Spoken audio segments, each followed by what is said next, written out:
Hi dear Sagittarius!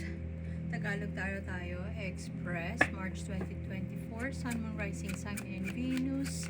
General reading for the sign of Sagittarius. Kung hindi makarelate, carry lang yan. Pero naniniwala ako na may mga bagay kang mapupulot dito. So kung ano yung hindi mag-resonate, iwan lang, tapon lang, kunin lang kung ano yung mga magre-resonate sa'yo. Okay, palaaway ka ba, Sagittarius? Currently, this is a, fierce energy, away. War to brothers.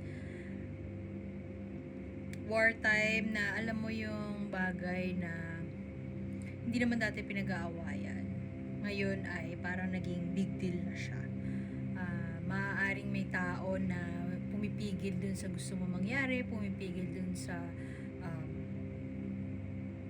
pero kung gusto mo matapos, let's say project, pwede din kasi na may gusto kang tao, or pwede din na gusto mo nang magpakasal pero ayaw pa ng partner mo, and nagiging mitsa siya nagiging dahilan siya para mag-away kayo.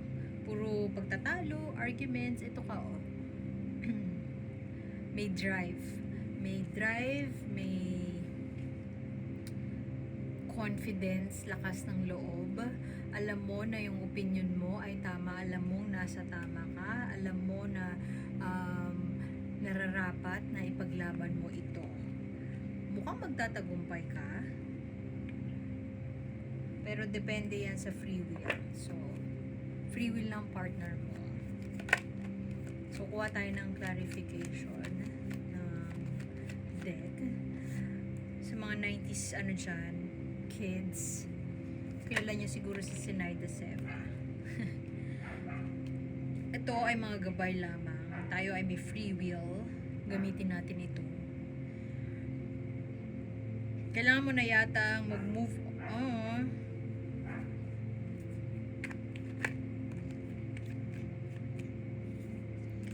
Hindi ka na masaya. Tungkol saan to? Kasi I'm guessing pag-ibig, pero hindi ako sure.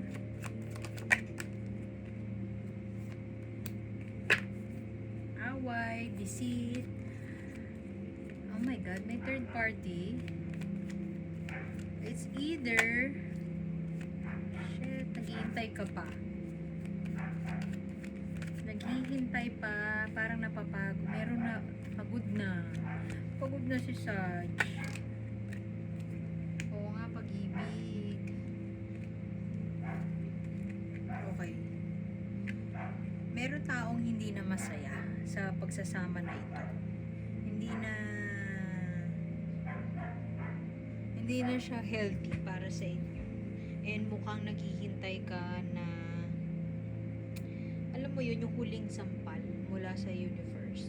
Pero yung ito, world card, oras na para mag-move on, oras na para baguhin kung ano man yung sitwasyon na meron ka ngayon. Kasi puro away, tapos laging ganun na lang, hanggang dun na lang. I mean, siguro yung iba sa inyo iniisip na pag nagpakasal kami, mababago lahat. Pag nagkaanak kami, mababago lahat. Pero hindi siya ganun.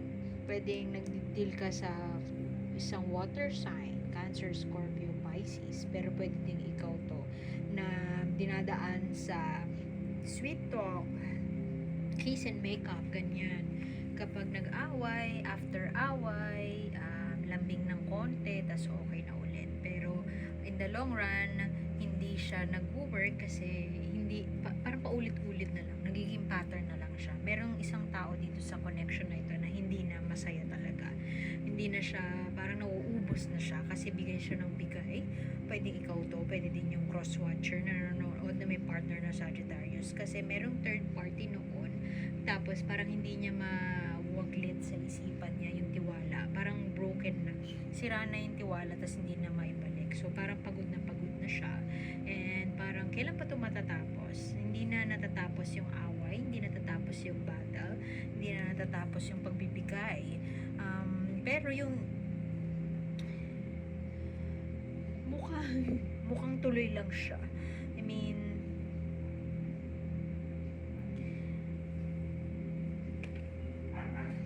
mukhang hindi siya mahahantong sa hiwalayan. Mukhang ipaglalaban nyo ang inyong pag-ibig sa isa't isa.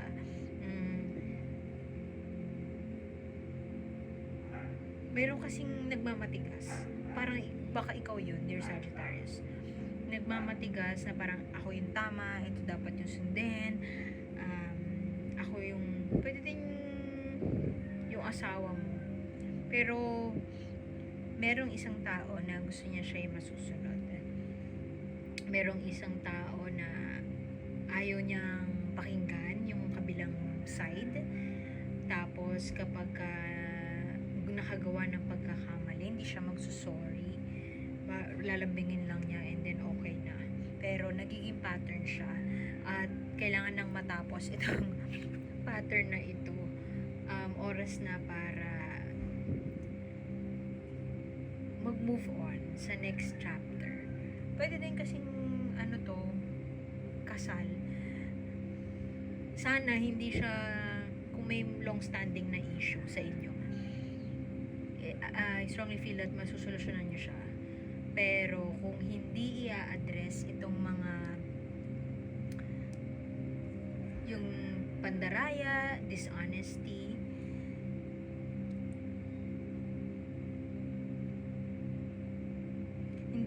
walang magkakaroon ng, hindi matatahimik. Meron at merong hindi matatahimik, mag-uungkat at mag-uungkat. Tapos magiging hanggang dun na lang siya. At hindi matatapos itong arguments na away. Hahantong lang siya sa away. Pero definitely, wherever you are at right now, you might want to address yung sadness or hindi na happy. Somebody is hindi na happy. Siguro wala pa sila sa sitwasyon or magagalit kayo sa akin pag sinabi ko na love is never enough. Kasi para sa inyo, love is enough. At tingin ko, yun yung dahilan para mapagtagumpayan nyo yung issues. Sana ma-address nyo siya. Kasi, alam mo yung yung kanta na Kamikaze yata yun, yung Martir Rivera. Yun. Ang almusal ay yun yung naririnig ko na kanta na bagay dito sa kwento nyo. Ang almusal ay sumbatan mo yun? Yun. Pero gayon pa man, mahal nyo ang isa't isa. Ganon yung nangyayari. Mukhang ganon yung nangyayari sa inyong dalawa ngayon. And love will keep you alive. Char! Sana hindi kayo magsawa sa isa't isa. Kasi mukhang yun yung happy place. Itong message na to ng Oracle, sinasabi niya dito na maaaring ang pinagdadaanan nyo ngayon ay isang aspeto ng married life or aspeto ng relasyon na magiging test ng character ng dalawa at test na rin ng relationship. So, pahinga muna kayo. Kung nag-aaway kayo palagi, almusal nyo ay away, pahinga muna kayo. Rest and play. Siguro kailangan nyo magbakasyon. Kailangan nyo magbakasyon as a couple. Mag-honeymoon kayo. Kasi lahat ay nangyayari. Lahat ng nangyayari ngayon ay may dahilan.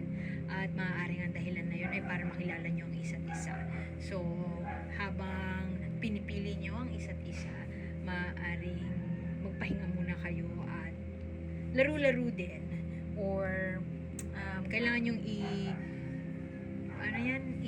mag-unwind or mag-relax or parang pahingahin yung utak nyo at yun, magbakasyon daw kayo. So yun lang, dear Sag. Narrow Express lang, pasensya na sa ingay at sa kung ano pa man. Follow nyo High Vibes Tarot and see you soon. Bye, Sag. Thank you.